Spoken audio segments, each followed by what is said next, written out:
السلام عليكم ورحمة الله وبركاته. إن الحمد لله نحمده ونستعينه ونستغفره ونعوذ بالله من شرور أنفسنا ومن سيئات أعمالنا. من يهده الله فلا مضل له ومن يضلل فلا هادي له.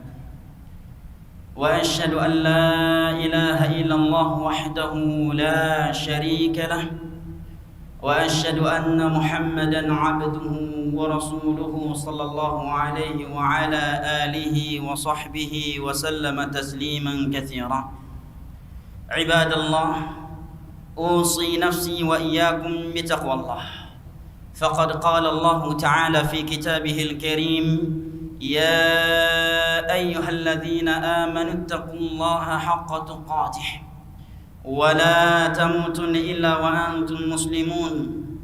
وقال جل جلاله: يا أيها الناس اتقوا ربكم الذي خلقكم من نفس واحدة وخلق منها زوجها وبث منهما رجالا كثيرا ونساء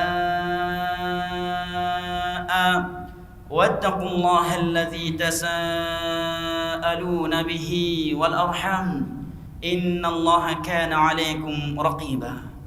وقال جل وعز: يا أيها الذين آمنوا اتقوا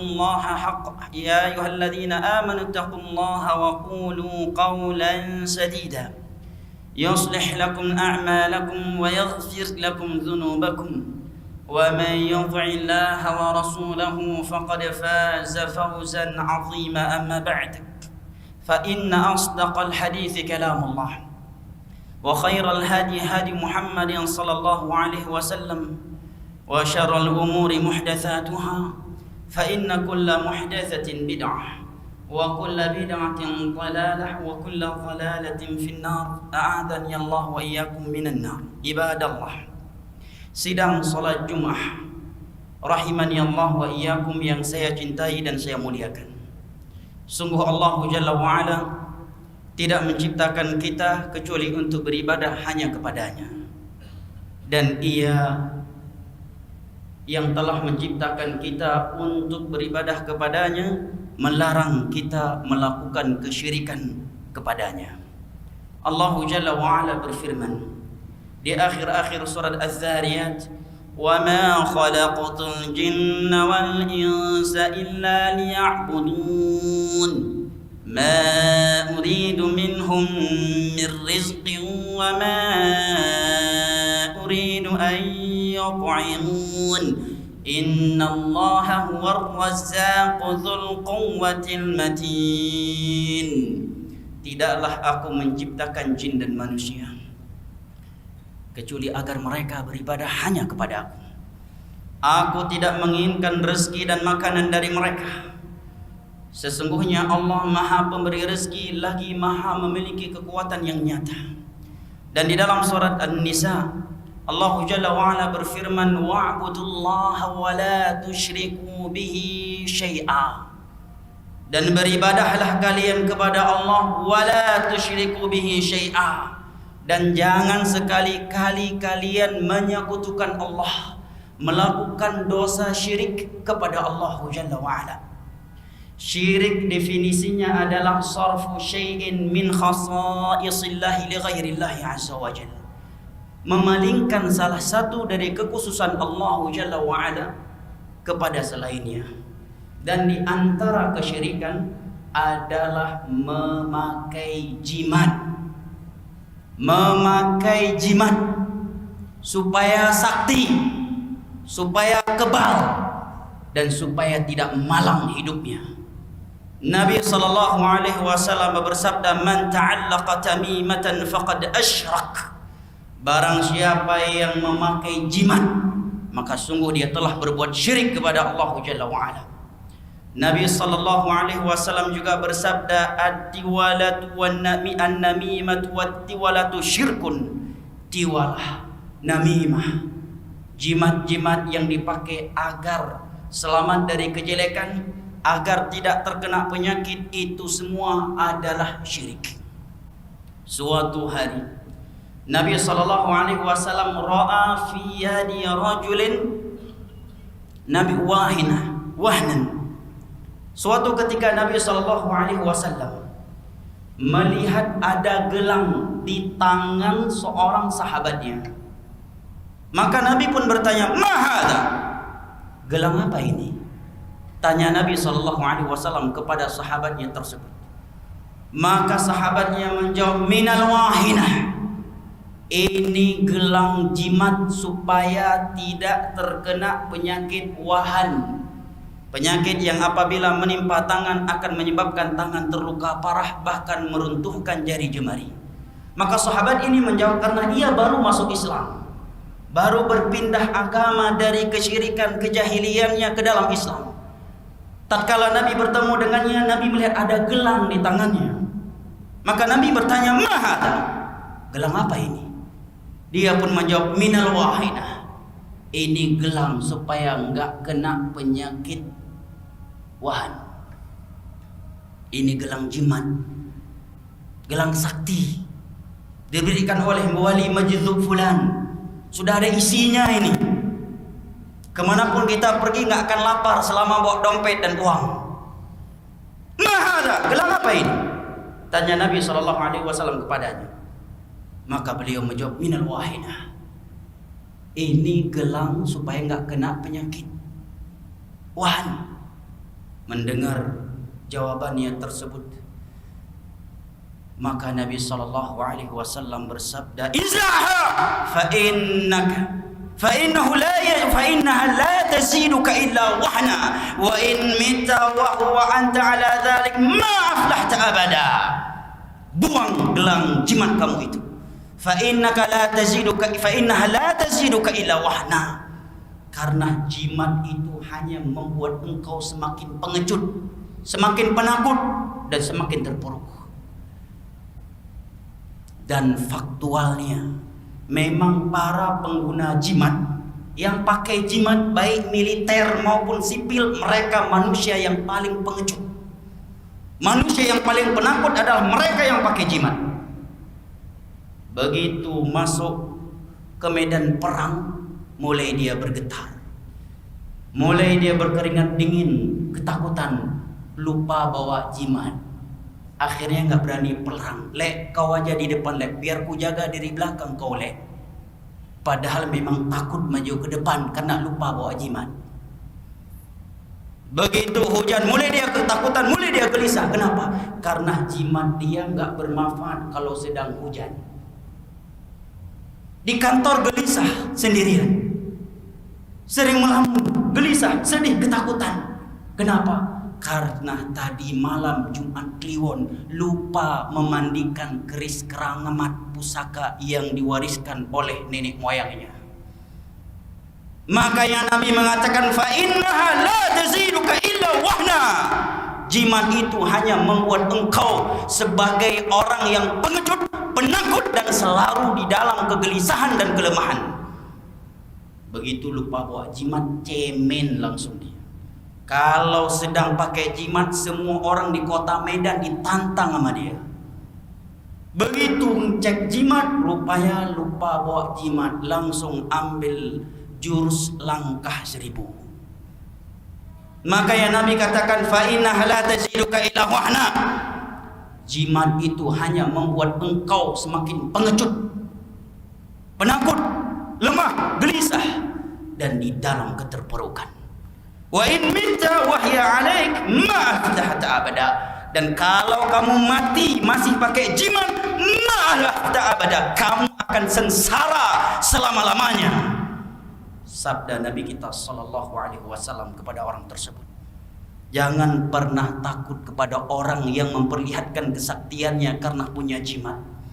Walaupun di depan Anda dia ambil senjata tajam, dia tusuk-tusuk perutnya, dia tusuk-tusuk tubuhnya, takbir di depannya. Kalau dia seperti itu, Allahu Akbar, putus lehernya itu.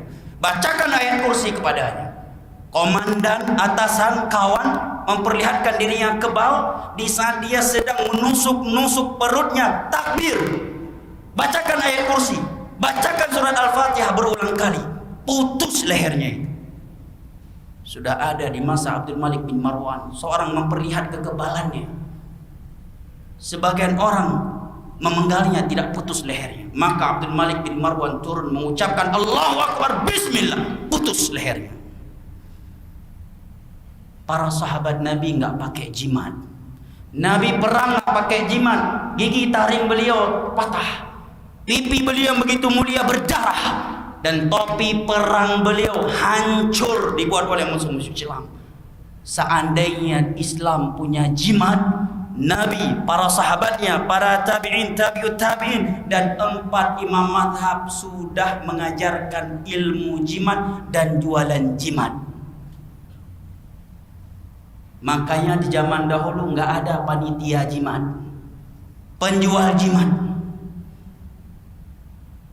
Dan seorang mukmin itu akan tetap berani, bukan karena jimat, tetapi karena Rabbul Alamin, dengan berzikir dan membacakan bacaan-bacaan yang Allah dan Rasulnya anjurkan.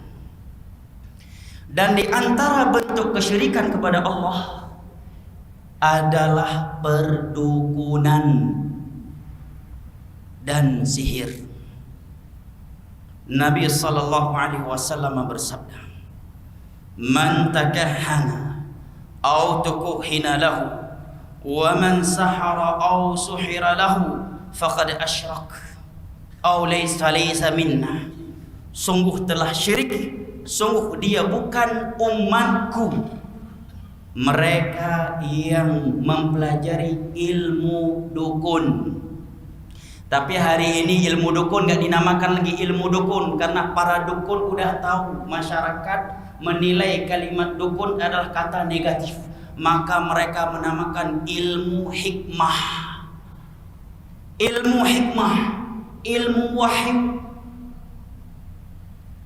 Apakah ada di antara ulama tabi'in datang ke Abu Bakar, Umar, Utsman, Ali, kami Umar ke sini mau belajar ilmu kebal, mau belajar ilmu hikmah, biar kebal, bisa menyembuhkan orang sakit, bisa tahu perkara gaib, dan bisa menebak barang-barang hilang? Dan adakah ada orang-orang yang datang khusus kepada Imam Syafi'i, kami ke sini ingin belajar ilmu hikmah, ilmu kebal, ilmu ngobatin orang sakit, ilmu menebak barang hilang? Tidak ada. Maka Nabi mengatakan, barang siapa yang mempelajari perdukunan dan dia mempraktekkannya, menyihir orang lain atau mempelajari ilmu sihir, dia telah berbuat syirik, walaysa minna, dan dia bukan dari umatku. Bahkan Nabi SAW mengancam orang yang datang kepada dukun, man ataka hinan lam tuqbal lahu salatun 40 lailah. Barang siapa yang datang kepada dukun, walaupun dinamakan buya, dinamakan ustaz, berjenggot, berjubah, sekalipun ada sorban di atas kepalanya sebesar ember Jepang, kalau dukun tetap dukun. Jangan tertipu dan jangan terkecoh. Kalau sudah mulai ngaku tahu perkara gaib, ngaku bisa ngobatin dari jauh, punya keris sakti, bahkan punya keras sakti sekalipun, kalau dia ngaku seperti itu dukun, walaupun berjubah 30 lapis semuanya berwarna putih. Man ataka hinan lam tuqbal lahu salatuhu 40 lailah. Barang siapa yang datang ke dukun, maka Allah tidak akan menerima salatnya selama 40 malam dan 40 hari.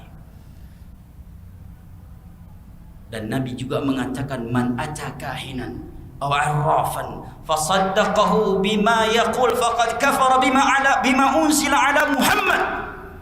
Barang siapa yang datang ke dukun atau arrafan, tukang ramal. Tukang ramal itu 11-12, beda tipis sama dukun. Kalau tukang ramal sedikit berakting dia. Di mana barangnya hilang? Saat barang itu hilang, Anda pakai baju apa? Pakai mobil warna apa? Berapa umur Anda? Lahir di bintang apa? Scorpio atau apa? Oh, karena Anda lahir di tanggal ini, karena Anda saat itu pakai baju warna ini, berarti begini. Ini namanya arraf, tukang ramal. Atau sebagian orang menamakan orang pintar, padahal dia dan datang kepadanya sama-sama bodoh. Man ataka hinan aw arrafan, barang siapa yang datang ke dukun atau ke tukang ramal dan percaya kepada ucapannya yang menebak perkara-perkara gaib, bisa menyembuhkan manusia dari jarak jauh, dia percaya kepada ucapannya, sungguh kafara bima unzila ala Muhammad, dia telah kufur terhadap agama yang Allah turunkan kepada Nabi Muhammad SAW. Karena di antara isi agama yang dibawa dan Allah turunkan kepada Nabi Muhammad SAW adalah firman Allah, "Qul la ya'lam man fis samawati wal ardil ghaiba illallah wa ma yash'uruna ayyana yub'atsun." Katakanlah, tiada satupun yang tahu perkara gaib, baik yang di langit para malaikat sekalipun dan yang di bumi, illallah, hanya Allah yang tahu perkara gaib. Bahkan Nabi kita diperintahkan oleh Allah untuk mengatakan, "Qul law kuntu a'lamul ghaiba lastakthartu minal khair wa ma massani minas su." Nabi diperintahkan oleh Allah untuk mengatakan, "Qul," katakanlah, seandainya aku tahu perkara gaib, maka aku akan memperbanyak kebaikan dan tidak akan tertimpa suatu kejelekan. Tapi buktinya di perang Uhud, Nabi luka tapi perangnya hancur. Seandainya beliau tahu perkara gaib, tentunya dari awal beliau sudah menjaga pasukan sniper di atas gunung tersebut agar tidak turun setelah kemenangan pertama. Subhanallah, Nabi saja nggak tahu perkara gaib. Adapun perkara-perkara gaib yang Nabi beritakan itu wahyu dari Allah, karena beliau seorang Nabi dan hanya Nabi yang dapat wahyu. Pak Kiai nggak dapat wahyu, Ustadz nggak ada wahyu.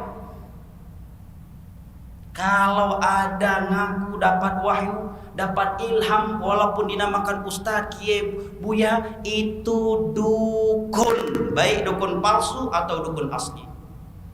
Alimul ghaibi la fala yudhiru ala ghaibihi ahada illa man irtadha min rasul. Hanya Allah yang tahu perkara gaib, dan Allah tidak akan menyingkapkan perkara gaib kecuali hanya kepada makhluk yang Dia ridhai dari kalangan para rasul. Malaikat tahu karena Allah telah memberitahukannya. Nabi Muhammad tahu karena Allah telah mewahyukan kepadanya. Manusia yang datang ke dukun ada 3 jenis, ada 3 kondisinya. Yang pertama, dia datang ke dukun bertanya dengan tanpa mempercayainya. Maka orang yang seperti ini sholatnya tidak akan diterima selama 40 malam dan dia masih muslim. Yang kedua, dia datang ke dukun bertanya masa depannya. Mbah, saya mau nikah, bagusnya bulan apa mbah? Kira-kira apa yang akan terjadi kalau saya begini dan begitu? Kalau dia percaya, dia kufur, murtad, batal Islamnya. Kalau dia telah melakukannya, hendaknya segera bertaubat kepada Allah. Dan yang ketiga, ini yang terpuji, datang ke dukun untuk menyingkap kebohongannya kepada masyarakat. Dia datang kepada dukun-dukun untuk memperlihatkan kelemahan, kebohongan dan kejahatan mereka. Ini boleh, baik Anda datang memakai baju biru atau baju kuning, nggak apa-apa kalau itu tujuannya. Oleh karenanya ketika ada seorang yang bernama Ibnu Sayyad di masa Nabi, dia ngaku datang kepadanya berita-berita dari syaitan dari langit yang mencuri berita dari langit di kalangan malaikat. Terkadang berita itu benar dan terkadang berita itu salah. Maka Nabi mengetes dia, Nabi uji dia di hadapan para sahabatnya. Nabi katakan kepada Ibnu Sayyad yang ngaku dukun ini, yang ngaku datang berita dari langit yang dibawa oleh syaitan. Nabi katakan, qad khabba'tu laka syai'an fama tara. Wahai Ibnu Sayyad, ada sesuatu di hatiku terhadap dirimu. Coba kamu tebak kira-kira apa yang ada di dalam hatiku tentangmu. Maka dia hanya mampu dan menyebutkan dua huruf, ad-dukh. Ad-dukh. Yang tersimpan di hati Nabi saat itu adalah ayat ke-10 dari surat Ad-Dukhan. Ada 3 huruf lagi yang gak mampu dia sebutkan. Kenapa? Karena syaitan hanya mampu memberitakan setengah dari berita. Makanya di dalam sebuah riwayat Nabi menyebutkan terkadang memang dukun dapat berita dari syaitan. Syaitan dari syaitan sebelum dari syaitan sebelumnya dari syaitan sebelumnya yang mencari berita ke langit, dan mereka seperti tangga saling topang menopang naik ke langit mencuri berita di kalangan malaikat, dan Allah berikan kemampuan itu. Hanya saja seringnya mereka terkena lempar bintang yang disebutkan meteor, rujuman li syayatin, bintang-bintang yang jatuh itu digunakan oleh para malaikat untuk melempar syaitan yang ingin naik ke langit mencuri berita. Seandainya mereka sempat mendengarnya, maka mereka akan menambahkannya dengan 100 kedustaan.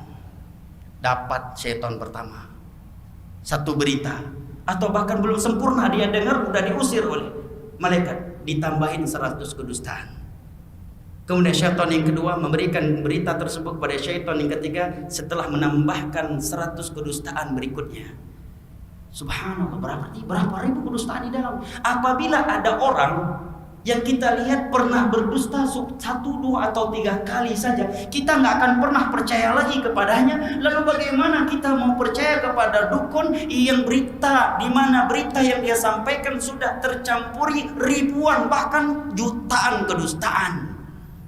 Berakalkah orang yang datang ke dukun? Nggak berakal. Tapi itu aneh, nyata dan membingungkan. Orang awam sakit datang ke dukun, dukun sakit pergi ke dokter. Butuh uang datang ke dukun, butuh uang datang ke tukang pinter, orang pinter. Dukun butuh uang main dukun. Gak punya pekerjaan pergi ke dukun, sedangkan dukun pergi ke polisi buat laporan karena pendapatannya sudah mulai berkurang semenjak dukun di Indonesia difitnah. Makanya benar, orang yang gak punya tauhid gak pernah punya akal sehat walaupun dia seorang profesor. Kalau gak punya akidah yang lurus, akidah yang dibangun di atas Al-Quran dan As-Sunnah, dia selalu berada di dalam hal-hal yang tidak sesuai dengan akal yang sehat. Tapi dukun hari ini licik, pakai jubah, pakai jenggot, sedikit bacakan Al-Quran, sedikit bacakan hadis. Jangan tertipu. Mudah mengetahui dia dukun atau ustaz kalau sudah mengaku tahu perkara gaib, menebak barang hilang, bisa mengatakan mengobati orang dari jarak jauh, atau dia menyuruh kita melakukan ritual-ritual syirik. Boleh, Anda akan sembuh, tapi tolong sembelihkan seekor ayam hitam yang sedikit warna putih di kuburan wali fulan, aulia fulan. Itu dukun walaupun dia jadi imam masjid di tempatnya. Saya pernah di Yaman, ada seorang dukun taubat sebab guru kita Syekh Muhammad Al-Imam, dan dia berprofesi sehari-harinya sebagai imam masjid. Tapi jangan pulang dari Jumat ini setiap imam masjid yang ente lihat, ini dukun kayak ini. Syekh tanya, kok bisa? Iya, saya sholat nggak pernah wudhu. Saya nggak pernah wudhu untuk sholat. Saya sholat hanya untuk mengkelabui masyarakat. Dukun tobat ngaku seperti itu. Tiada yang tahu perkara gaib kecuali Allah. Lihat Ibnu Sayyad tadi, ketika dites oleh Nabi, coba kamu tebak apa yang ada di hatiku terhadap dirimu yang aku simpan tentang. Dia menjawab ad-dukh. Mesti dia ucapkan ad-dukhan tambah 3 huruf lagi, tapi karena berita yang sampai kepadanya dari syaitan tidak sempurna, dia hanya mampu menyebutkan 2 huruf, ad-dukh. Mendengar demikian, Nabi mengatakan, ikhsa fala ta'du qadrak. Wahai Ibnu Sayyad, hinalah engkau. Sungguh hina dirimu. Jangan kamu melampaui batasan dirimu sebagai makhluk. Pernah ada seorang dukun berdebat dengan seorang ulama. Dan dukun ini ngaku tahu perkara gaib. Dan ini merupakan debat tercepat yang tercatat di dalam sejarah perdebatan. Maka ditantang oleh seorang syekh, saya mau berdebat dengan anda, wahai dukun yang ngaku tahu perkara gaib. Baik, kata dukun ini. Maka ulama ini mengatakan, saya akan berdebat tetapi dengan satu syarat. Maka si dukun pun bertanya, apa syaratnya? Langsung syekh katakan, selesai perdebatan kita, berarti anda nggak tahu perkara gaib. Saya katakan dengan satu syarat, saya akan berdebat, tapi anda tanya apa syaratnya?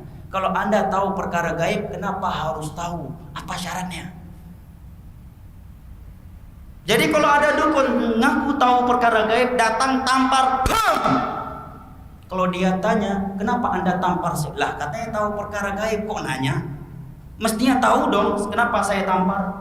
Mesti anda tangkis dong, mesti anda lari dong sebelum saya tampar. Kan anda tahu perkara gaib.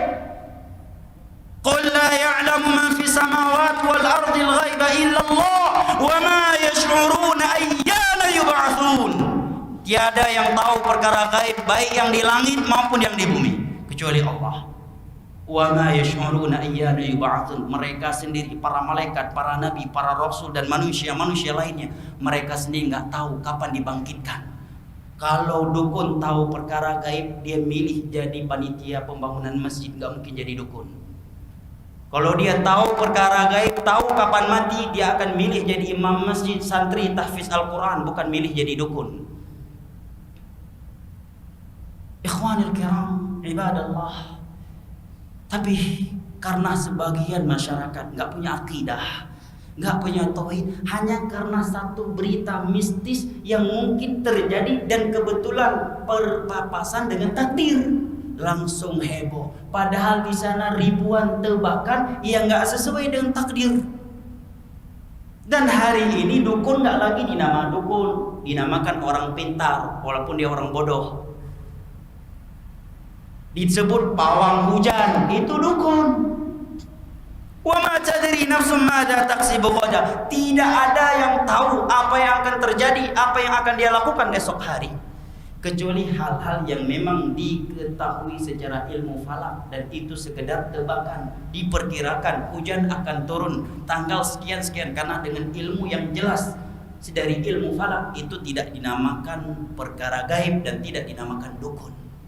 Maka kita harus menyelamatkan orang-orang awam, jemaah.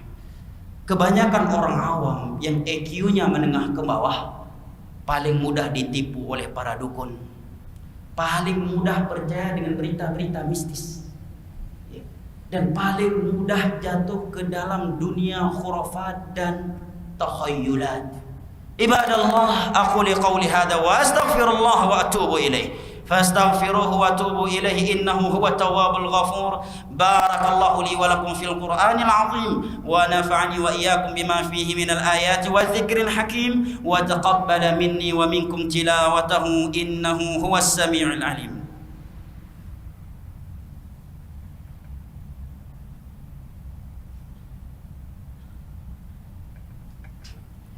الحمد لله الذي أرسل رسوله بالهدى ودين الحق ليظهره على الدين كله ولو كره الكافرون. وأشهد أن لا إله إلا الله وحده لا شريك له إقرارا به وتوحيدا. وأشهد أن محمدا عبده ورسوله صلى الله عليه وعلى آله وصحبه وسلم تسليما كثيرا. أما بعد، فيا عباد الله، أوصي نفسي وإياكم بتقوى الله، فقد فاز المتقون.